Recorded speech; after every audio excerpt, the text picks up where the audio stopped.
घमंडिया alliance के काले कारनामे सीरीज में आज हम देखेंगे कि कैसे अरविंद केजरीवाल विकास परियोजनाओं को दरकिनार करके दिल्ली के टैक्स पेयर के पैसों को अपनी पार्टी के झूठे प्रचार के लिए विज्ञापनों में उड़ा रहा है और केंद्र सरकार के कामों का क्रेडिट चुराकर अपनी सरकार को क्रेडिट देने में लगा हुआ है।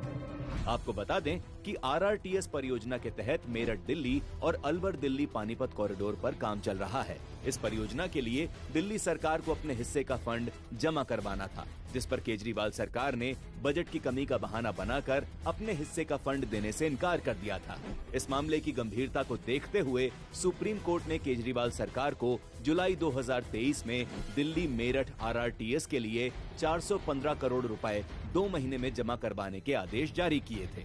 इसी तरह कोर्ट ने अलवर और हरियाणा को पानीपत से जोड़ने वाली अन्य 2 परियोजनाओं के लिए 150 करोड़ रुपए का शेष भुगतान करने के भी निर्देश जारी किए थे, लेकिन केजरीवाल सरकार ने दिए गए तय समय पर भुगतान नहीं किया, जिस पर कोर्ट ने 21 नवंबर 2023 को फिर से दिल्ली सरकार को RRTS परियोजना में भुगतान के लिए 7 दिन का समय दिया था। लेकिन एक बार फिर केजरीवाल ने सुप्रीम कोर्ट के आदेशों की अवहेलना करते हुए फंड जमा नहीं करवाया।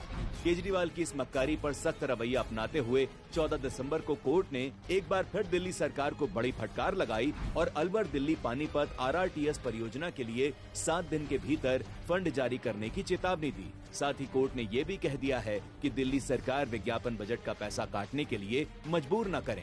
आपको ये जानकर हैरानी होगी कि दिल्ली में इंफ्रास्ट्रक्चर डेवलपमेंट के लिए फंड का रोना रोने वाली केजरीवाल सरकार पिछले 3 सालों में विज्ञापनों पर 1100 करोड़ रुपए खर्च कर चुकी है। मतलब केजरीवाल के पास अपना चेहरा चमकाने के लिए तो खूब पैसा है, लेकिन दिल्ली के लोगों को बेहतर सुविधाएं मिले इसके लिए केजरीवाल के पास फंड नहीं है।